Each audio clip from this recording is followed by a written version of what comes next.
Hey everybody, Shwazy here, and in today's video, we're going to be talking about everything you need to know about the 2023 Infiniti QX80.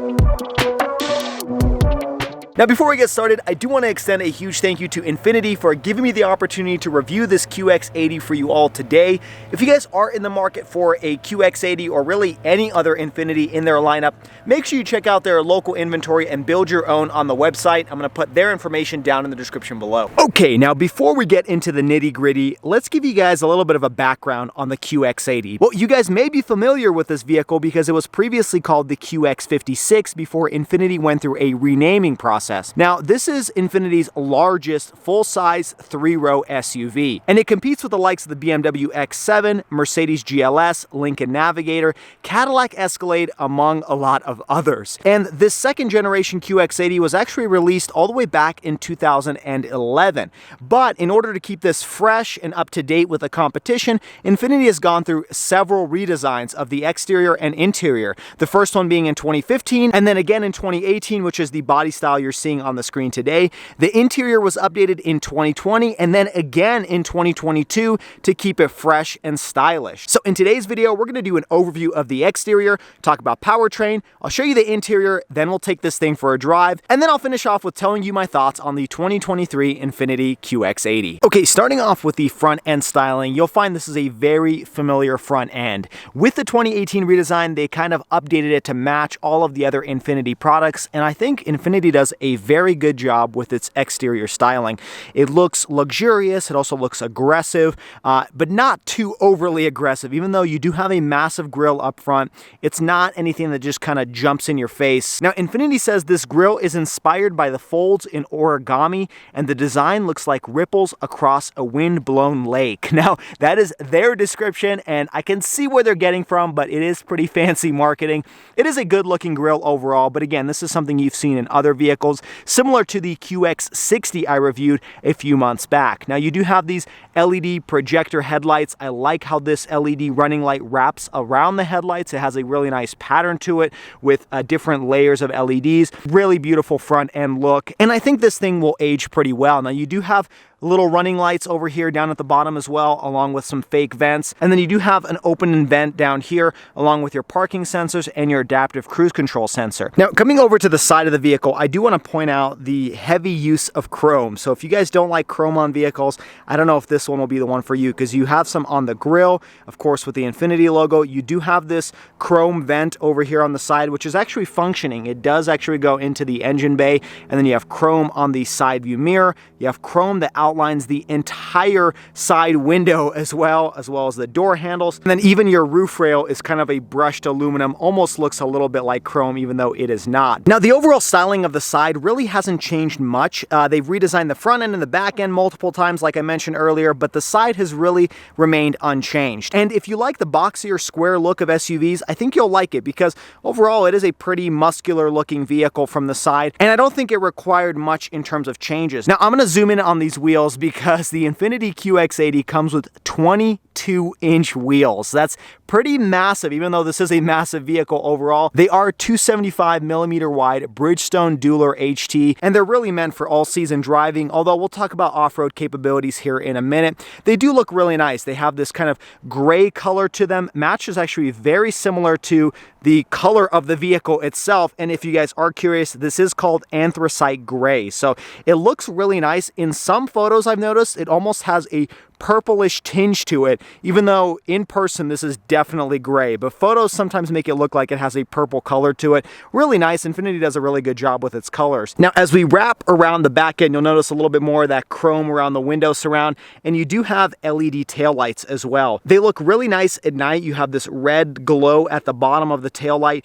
and then again, more of that chrome, so you just got to get used to that. You have it over here on the rear bumper, and then between the taillights as well. It actually actually even goes into the taillight and your reverse lights over here. Looks really good from the back end. One thing you'll notice, again, it's a very tall and straight back end. You kind of have to have that type of flat back end in order to fit stuff in the rear and still have the 3 rows of seats. Overall, really nice design here with this kind of bubble look towards the rear windshield. Not much more to report aside from one exhaust pipe, which is over here on the passenger side, and then you do have a cover for your tow hitch. And then these are actually your blinkers over here on the left and right side. They're not actually integrated into the taillights themselves. Still a pretty attractive vehicle. You have a little bit of curves, but you also have a little bit of aggression as well. And then one more thing to point out is this spoiler up at the top. Looks pretty good and finishes off the design of the exterior. Now, one more thing I want to discuss on the exterior before we start talking powertrain is Infiniti says the QX80 comes with hydraulic body motion control. So if your QX80 is equipped with that option, the system actually monitors force and distributes variable pressure to either the inner or outer suspension for less body lean and a smoother ride. Now we'll talk about my riding impressions here in just a minute, and it is a very, very smooth ride on the interior. I'm not sure exactly how it affects the body lean, but more on that in just a minute. All right, now let's talk about the powertrain. And this thing comes with essentially the exact same engine that it did back in 2011. We're talking about a 5.6 liter V8 engine that produces 400 horsepower and 413 pound-feet of torque. Pretty healthy numbers. Is it a class leader? No, but it's not bad, and it's appropriate for a vehicle of this size, but more on that when we get into the ride and handling section. Now, all of that power is sent through a 7-speed automatic transmission, and you can either get this in rear-wheel drive or all-wheel drive. This particular version that I'm standing in front of is the all-wheel drive. Now, fuel economy is where it gets a little bit of heartburn. You got 13 in the city and 19 on the highway. Now, I don't fault the QX80 because pretty much every other competitor is going to be very similar. You either come with a turbocharged V6 or a big V8, and those are pretty gas guzzling. Now, where the QX80 actually takes the lead among some of the competitors is in terms of towing capacity. You can actually tow up to 8,500 pounds with this body-on-frame vehicle. The other thing that's really decent on the QX80 is 0 to 60, because it will do that in just around 5.8 seconds. Okay, let's start talking about the interior, because it is a really beautiful place to be. Starting off with these quilted saddle brown leather seats with the black piping and the brown stitching on the dashboard. I mean, the interior is really fantastic. Anybody who sits in this vehicle is going to immediately be able to tell that this is a luxury vehicle. Starting off with the doors, you have super soft quality leather on the entire top part of the door panel. You have the beautiful black stitching with the saddle brown leather, and further down you do have that quilted leather material. Looks really nice. The door handle is nice and solid with that leather feel to it. And the window switches you'll find are very familiar from other Infiniti products. Moving further down, you do have your Bose speaker system. Now, the standard system is only 12 speakers, but my particular vehicle has the upgraded Bose sound system, which comes with 17 speakers packed inside the vehicle. That's pretty impressive. Further down, you do have a pretty big storage cubby, and you do have a place for a cup holder. Now, as you move into the vehicle, you'll notice that the wood paneling that starts on the door panel extends in a semicircle type fashion into the interior of the cabin. It looks really nice. It makes it give it kind of a finished, beautiful interior look to it. And I really like it. It almost looks like a piano black plastic, but it actually isn't. It does have a wood grain to it. It's just a very, very dark wood color. Infiniti does a great job with that. They have some beautiful interiors. Starting off on the left-hand side of the steering wheel, you're going to find your controls for your heated steering wheel, your safety systems, and your power liftgate. You also have some functionality to lower the second row seats by pushing the buttons right below that heated steering wheel. That is a really useful feature to be able to allow children to get into that third row without actually having to get out of the vehicle and control the second row seats. And further down, you do have your traditional parking brake.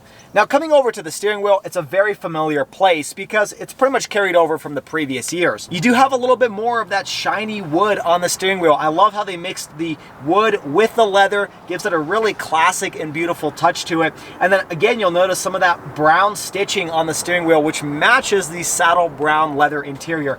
Nice touch from Infiniti there. You do have a little bit of black plastic where the button switches are located, but it's excusable because the steering wheel is mostly made out of wood. Moving up to the instrument gauge cluster, that's where I think Infiniti could do a little bit of a better job. It isn't a bad screen by any means, and I don't have the exact proportions. I believe it's probably around 7 inches. But in 2023, you expect at a vehicle at this price point is going to have an all-digital display. And unfortunately, this is the highest end version. So Infiniti does not actually offer an all-digital display, and I think that's a big miss on Infiniti's part. Now, the clarity and definition is actually pretty good, but it really lacks in terms of functionality. There's really not much you can do on that center display. It's kind of clunky with the buttons on the steering wheel because there's left and right arrows, there's up-down arrows, and there's OK buttons, and they're all separated on the steering wheel. So there isn't really a single button that you can go up, down, left, right, and hit OK. You have to cycle through the different buttons on the steering wheel, and it becomes a little bit messy, especially when you're driving on the road. It's a little bit distracting. One thing I find surprising about this instrument gauge cluster is I reviewed a QX60 several months ago, and that vehicle actually came with an all-digital display. So it's not like Infiniti doesn't have that as an option on other vehicles. I just don't get why they don't include it in their top-of-the-line big QX80 SUV. Other than that, the analog gauges actually look really nice, especially with the backlighting at night,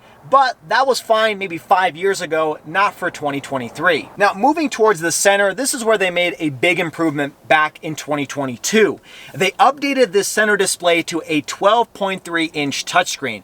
Prior to that, you actually had a double display similar to what you'd find in like the QX50 or the Q50 sedan, and this is kind of bringing it up to date with the latest modern technology. And the software is actually very familiar if you guys have used any other Infiniti or Nissan products, and I've reviewed this in the QX60 review I did a few months back. It is intuitive and really easy to use. There's not really any complicated menus or anything like that. You can easily navigate to your audio navigation with just the click of a button. One thing I do wish they had is like a physical home button located right below the touchscreen. They do have one, but it's located down near the gear selector, so it makes it a little bit tough to move back and forth when you're driving down the road. Now, another thing to mention about this infotainment screen is you do get wireless Apple CarPlay, but wired Android Auto. Another thing that was new for 2023, Infiniti now allows you to enable Alexa inside of the vehicle so you can control your vehicle using your Alexa app. Down below the touchscreen, you do have physical volume and tune knobs, and they feel really good in the hands. Moving below that, you do have your climate vents and your climate control system, which is again very intuitive and easy to use, and you do have heated and ventilated seats on this particular Sensory edition. Further below that is where Infiniti made another update in 2022, and that is you have a wireless charging system. By opening up this wooden flap with this nice aluminum bezel, you open up a pretty large tray where you have a wireless charger and a 12-volt adapter. Really nice touch there, and it works really well. Down below that, you have two USB ports to finish off the center console. Now, moving further down, you have your traditional gear selector and you have your selector for your driving modes. Now, what's interesting about this vehicle is you have an auto mode, a 4 high, and you have a 4 low. Now, you don't have any type of locker in the Infiniti QX80 because you're likely not going to take it off-road, but it is nice to have a 4 low if you do choose to take a little bit of a lighter trail. Now, I wouldn't personally recommend it because you're riding on 22-inch wheels and you don't really have that much ground clearance on this vehicle, but it is still nice that they include that as an option for you to use if you choose to. One more thing to note about this rotary knob down here is surrounding it, you have your snow mode, your tow haul mode, and then you do have a traction control off button. There is no eco mode inside of the QX80. Further back, you do have a nice little flap that opens up your cup holders, and then to the left of the cup holders is where you have your little controller mouse for your touchscreen. So if you prefer to use the touchscreen with your hands, you can, but if you have your hand located over here on the armrest, you can still navigate the screen with this little controller pad. I like that they have that as an option because personally, I sometimes prefer to use the controller knob over using a touchscreen just because it's a little bit easier to use and you don't have to try to fumble around a touchscreen and accidentally click something else when you're driving over some bumps. Now, another reason I like to use this little controller pad is the touchscreen is a little bit far away for the driver. Now, unless you're sitting really close to the steering wheel, it does take a little bit of reaching to get to it, and especially because the screen is actually tilted a little bit further back than the rest of the dashboard. Just takes a little bit getting used to, but that is nice that they included this little controller pad so you don't actually have to do that. There are some quick access buttons around the controller pad, and there is a button to activate your 360-degree camera, which is another really nice feature on this vehicle. Now, I do wish it took up the entire 12.3-inch touchscreen, but I am being a little nitpicky here because either way, it is really nice to have that for this large full-size SUV, especially when you're pulling it into a parking spot. Now, moving to the center armrest, it is another very soft surface. You do have a little bit more of that black stitching, and then opening it up opens up a pretty large compartment. Now, Inside right now, I have 2 wireless headphones, and we'll talk about why that's in there when we jump into the second row. Finishing off with the passenger side, you do have a little bit more of that wood trim that kind of circles onto the door, and a little bit more of that soft touch dashboard, which looks really nice on the interior. Now moving up from the dashboard, you'll notice you do have a rear camera mirror. This is an option that's being introduced in a lot of vehicles, and I like that they included here, even though I'd prefer an all-digital instrument gauge cluster display over that. Nonetheless, you do have that included on the QX80, and then moving further up is where you have your lighting controls for the interior, as well as the opening for your sunroof. Now, another thing I'm gonna knock the QX80 on is you cannot get a full panoramic sunroof on the QX80. This is the largest sunroof you can get, and it's actually pretty small for even a sedan, let alone a large SUV like this. I just don't understand why they don't include a larger panoramic sunroof, because that's becoming a pretty common option amongst a lot of cheaper vehicles as well. Okay, now jumping into the back, this is where I really would want to sit if I own this car. You do have a very beautiful second row. Again, more of that stitched leather on the door panel. Same with that Bose premium sound system. You do have your stitched leather over here. And then what I really want to talk about are these dual 8-inch screens located behind the headrests. Now these come on the Sensory edition that I'm driving, but I think they might be worth it. So how do you hook up into these? Well, you do have an auxiliary port on the screen, but if you guys recall, I did show you there was wireless headphones in the center arm console. What could those be for? Well, by pushing this button, you can actually access those from the second row. Really smart feature over here. That way you're not relying on your parents to get those wireless headphones.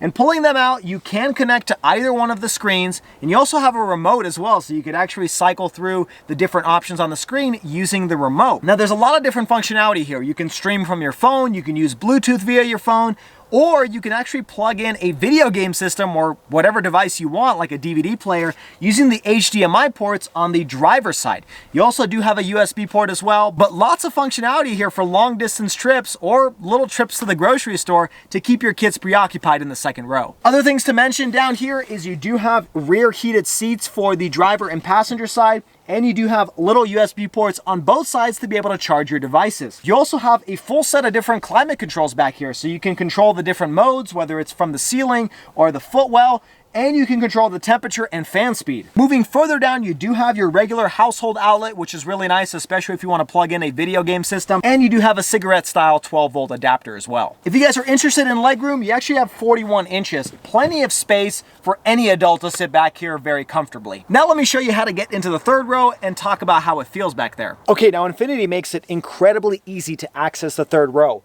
You just pull on this handle, and the entire seat will roll out of place and give you great access into the third row. Now, if you guys recall, there is a button next to the steering wheel on the driver's side to be able to push that same button and open up the seats just like this. Now, one thing I do want to mention is this does have an elevated floor. So you'll notice that when we get in the back that your knees are a little bit closer to your chest because the seating position is actually above this rear wheel. So just keep that in mind. It does give you a little bit of compromised space back there just because it is higher than the rest of the vehicle. Now, sitting back here, it's actually pretty comfortable.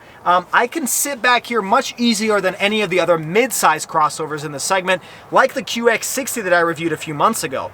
Legroom isn't bad either. Infiniti says there's about 29 inches of legroom back here, and you know, this is a little bit smaller than some of the competition that offer over 30 inches of legroom in the third row. That being said, I could easily sit back here for longer periods of time. The only thing that I might get annoyed of is the fact that your knees are closer to your chest, so it may just not be very comfortable for super long road trips. But in terms of legroom, my knees are not bumping up against the second row seats. They are soft seats, but they're not as comfortable as the second row either. So if you're gonna consistently use this third row, I'd probably leave it just for kids and young adults. One thing I will complain about back here is, again, you have hard touch materials on the armrests. I complain about this on pretty much every three-row vehicle, is the fact that you do not have any soft touch material in the third row, which is uncomfortable for anybody sitting back here because your elbow is consistently laying on hard touch plastics. You do have two cup holders back here, but no USB ports either, which is another thing I'm going to complain about because most vehicles are starting to offer that. In fact, some vehicles are even offering third row heated seats, but this vehicle does not have that. You do have an adjustment button over here to be able to lift and lower the third row seat. That's more to be able to lower the third row from the second row access when you're reaching in through the back. You do have climate control up here, which is regulated by that same climate control unit in the second row, and you do have a little grab handle as well, which is nice because you don't want to rest your elbow on that hard touch plastic. Okay, now let's talk about the cargo volume. You do have a push button to lift up the lift gate, but I didn't see any type of functionality for you to swipe to open it up, even though that doesn't really ever work very well. Now, talking about cargo volume, it's pretty good. You have about 17 cubic feet of space behind the third row. Now, if you do fold down that third row, which is pretty easy to do from the trunk area, which is really nice to have, that you have those automatic buttons, even though it is a little bit on the slower end, once you fold those down, you have almost 50 cubic feet of space behind the second row. That's pretty massive. And as you can see, that's a large opening, really big amount of space. Now, if you fold down the second row, which unfortunately you can't actually do from the trunk area, oddly enough, even though you do have a button in the first row to do that, that's something I wish they had. But if you do fold down the second row, you've got 95 cubic feet of space behind the first row. That's massive. Plenty for any type of plywood or anything you really want to carry, although I have a feeling you're probably not going to do that very often. Now, just keep in mind, the 95 cubic feet is better than that of the Mercedes GLS, BMW X7, and the Lexus LX. So it is almost a class leader in terms of cargo volume. Okay, now let's talk about the warranty, which is actually pretty good on the Infiniti. You have a limited warranty, bumper to bumper, which covers 4 years or 60,000 miles, and a powertrain warranty of 4 years or 70,000 miles. That is actually really, really good for a luxury vehicle. Another thing to mention is, as of 2023, Infiniti offers a complimentary maintenance for up to 3 years on all Infiniti products. So that should save you a little bit of money down the line. Now, speaking of money, let's talk about pricing. How much does the QX80 cost? Well, the pricing starts at $72,700 for the Luxe Edition. If you get the Premium Select Edition, that jumps it up to $77,300. And then if you get the Sensory Edition, which is like the vehicle you're seeing on the screen, that one jumps up to $84,350. If you're curious about this particular one standing right in front of me, well, this one actually tops out at just around $91,000. Now, all-wheel drive will cost you about $3,100 more, so just keep that in mind if you need it. Otherwise, stick with the rear-wheel drive, and that will save you a few grand down the line. Now, one of the things that makes this thing competitive is it actually starts about $5,000 to $10,000 less than a lot of the competition, like the Escalade, like the Mercedes GLS, like the X7. So if you do keep this at the lower end of the price point, somewhere near $75,000 to $80,000, you're getting quite a bit of vehicle for a pretty affordable price relative to the competition. Okay, now let's jump inside the Infiniti and take it for a drive. You do have your standard Infiniti key they've been using for almost a decade at this point. Now, you do have keyless entry. You just push the button to unlock it, and you climb inside the cabin. Okay, setting off in the Infiniti QX80. Now, you do have the easy entry and exit where it will lift up the steering wheel and move the seat back to make it easier to get in and out of the vehicle. One thing I have noticed in my week or so of driving this vehicle is it's very easy to understand the proportions of this car as soon as you get into it, which is surprising because this is a very massive vehicle overall. Let me show you the turning radius over here. It's really not too bad considering this is such a large vehicle. Very, very easy to do a U-turn. There really doesn't take much effort, and the steering is extremely light. I mean, this has got to be one of the softest steering wheels I've driven in. It's just buttery smooth. But coming back to how you can understand the proportions of this vehicle, there are very large windows. Windshield is large, side windows are very large, and same with the blind spots in the rear quarter panel.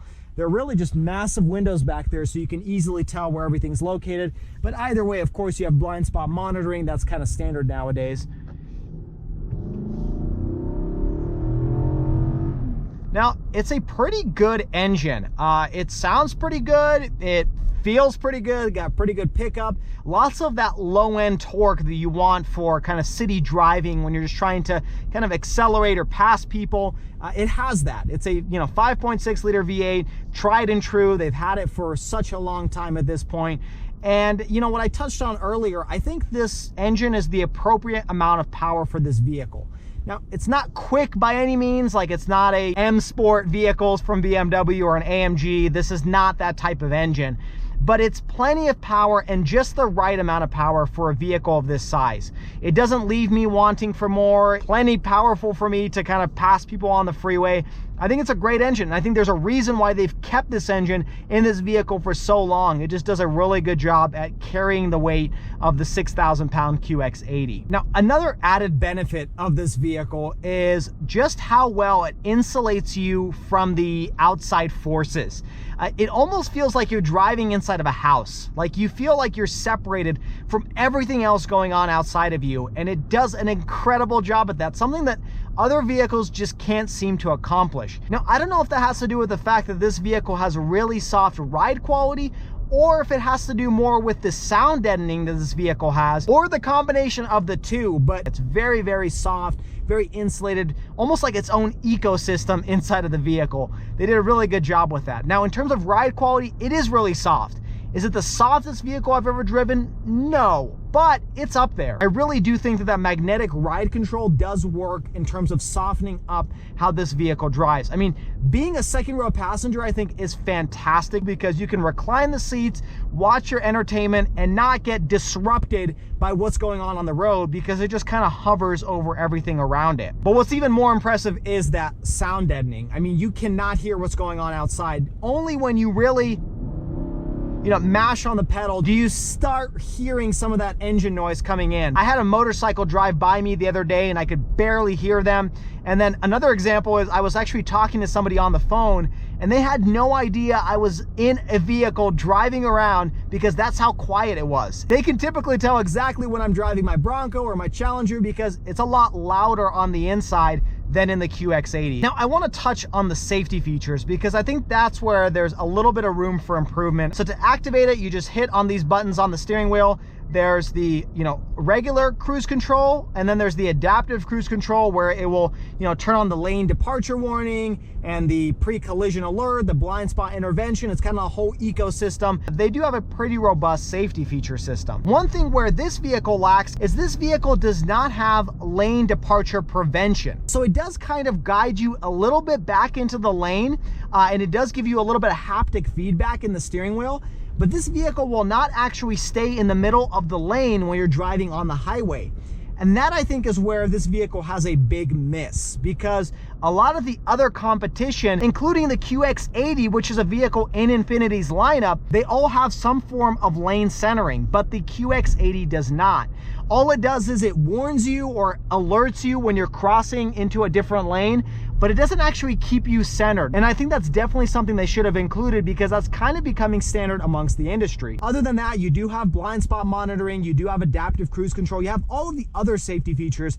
It's just the lane centering that this vehicle does not come with. And for being such an amazing road trip vehicle, I think that's something they had to add and hopefully will add with the next model year of the QX80. Aside from that one gripe, this vehicle is very, very nice to drive. Now, it doesn't handle very well because it is a 6,000 pound vehicle. And in terms of just kind of taking it on curves, you can feel a lot of that body roll and that weight just shifting around.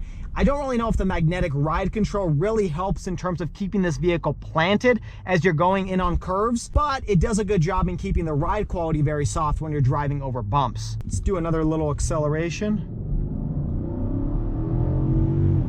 Yeah, I mean, that was up to 40 miles an hour. It does a really good job. There's plenty of power here. Now, it's at the sacrifice of fuel economy, but you get what you pay for. But overall, the QX80 has a lot of good things going for it, and it's a really nice vehicle to drive. It's not fun by any means, but none of the vehicles in this class are. It just kind of relaxes you as you're coasting on the highway or on rough roads. It's a very nice, serene place, which is what you would expect for a vehicle that's $90,000. Okay, so what is my verdict on the QX80? Well, that is a really good question. From a styling standpoint, I think this vehicle does very well. Looks really attractive from the outside. The inside is very, very luxurious and premium feeling. I mean, anybody who steps inside is not going to deny that this is a luxury vehicle. but there are some things that are kind of just behind the competition. The fact that it does not have a panoramic sunroof. There is no all-digital instrument gauge cluster display. There's no head-up display. Some of the safety features are lacking to the competition. Where I think this vehicle shines is somewhere around the $75,000 price point.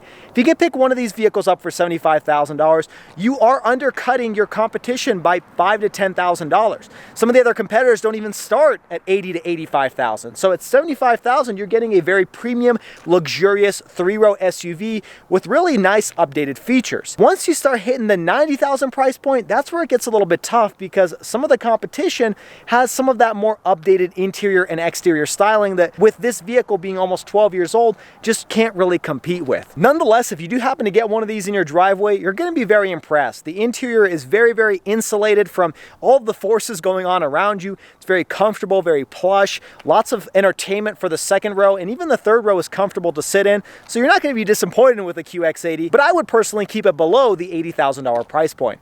Well, I hope you guys enjoyed today's video. If you did, make sure you hit that like button and subscribe to the channel for all of the weekly car videos. Also, check me out on all of the social media. I'm going to put it down in the description below at @Schwazy_. And as always, everybody, I hope you stay Schwazy, stay healthy, have a wonderful day.